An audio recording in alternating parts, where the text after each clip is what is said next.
Hi everyone and welcome to this video from the Abu Dhabi Culture Summit 2025. This is my control room that you can see, and okay, we can start. I hope you will enjoy the video and this review of the work. So let's go. I'm going to show you now a couple of pictures that I took during the event. Here you can see we use totem displays that are showing mainly the agenda of the day, the agenda of each room, and what's going to happen in the current session and in the next session, with the times and the content of the session itself. Here is another display that is in the central area of the event, where the whole agenda of the event is shown, and the same agenda can also be shown in the totems of the meeting rooms. We had a total of 4 totems scattered in the hall close to the room entrance. And okay, now we see how the agency in charge provided us with the content. So there is an Excel file that I'm showing you now. It's a read-only file for us. It starts from the master schedule that actually the agency is using to coordinate all the information necessary to manage the event, run the guest and everything. And from this view they take another list, that is this one. It is the list of the events with some other details about the event, like times and arguments, who's the speaker, descriptions and notes for the PowerPoint. As you can see, there are 125 rows in this file. This means it is 125-26 talks that we needed to show in the different displays at different times. So how do we manage all this amount of data? What we do is that we take all the data that the agency gives us and we paste the data into this Google Sheet file, where we have some formulas that are necessary to process the content in order to make it usable for us. So for example, we filter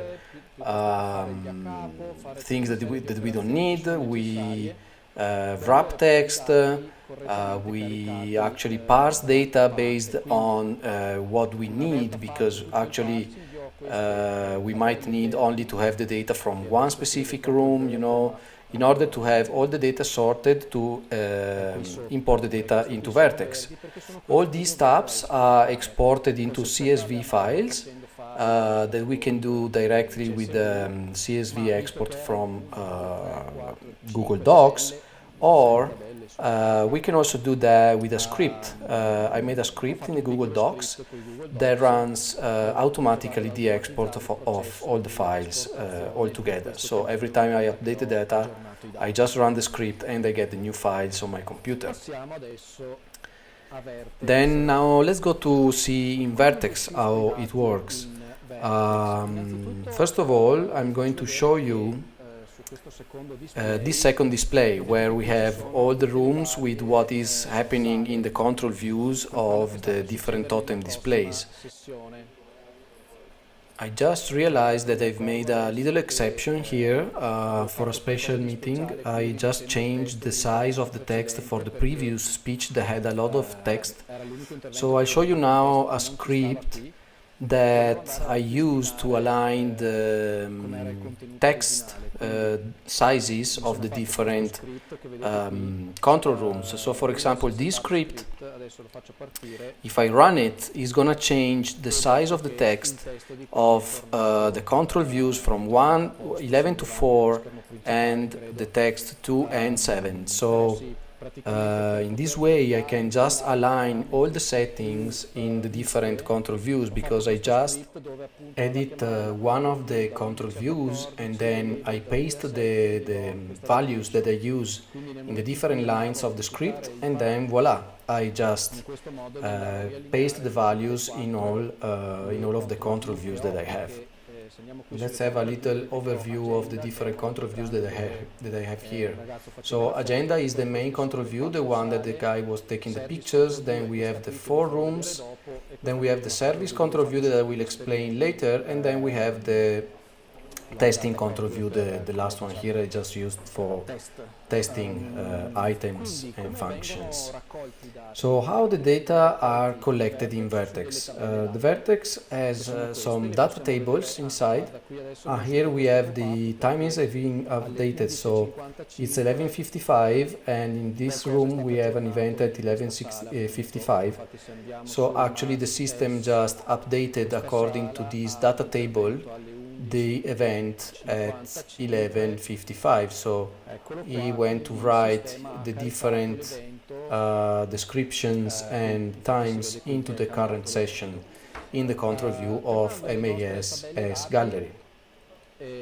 So going back to the data tables, we have these data tables where all the data are imported according to what we do in the Excel file, and from this data table we pick actually the data that we use to make the content. To import the new data we have a script that I'm going to show you that is going to pick the files from a specific location in my computer and overwriting the data table in Vertex. Then what happens that the data table has this specific column that indicates the start time of the event, and this is the column that I use in this script that I run on a time based, and twice a minute it controls if the time of the clock matches the time of the cell. Then I'm going to use the content of the entire row to fill up the different text boxes that I have in the control view, and that way showing the data. I know it can seem complicated, but it's not really, because there is just a timer with a script that updates the different control views, and this is the script that updates the different items in the control views. So it's quite a simple approach. So as you can see, it's all automated based on the time of the clock. Then another thing I have here is the morning routine. That means that I just empty the current session and load the first line of the data table to the next session. I just realized that I didn't show you the structure of the control views. So we have the page 1 with the agenda of the single room, the page 2 with the current session, and the page 3 with the next session. So then we have the agenda control view, that is the one, the actually main one, and in this control view we have all the speeches of all the rooms, and is divided in 2 parts. So this is the actually main agenda of the day with all the events that are happening, and then in the main room they wanted to give evidence to the most important speeches that are the creative talks that happen in a specific room. So they wanted to highlight these events. So we have 2 ways to actually update the views. One is the automatic update that I've shown before, and the other one is the manual assignment. So with these drop downs and buttons, I can select one of the times of the speeches that are written from the data table, and I can assign the speech to the current view or to the next view. I have also a button to clear the current that is needed when a session is finished and there is no other sessions and the day is over. I have clear current session in order to clear the displays.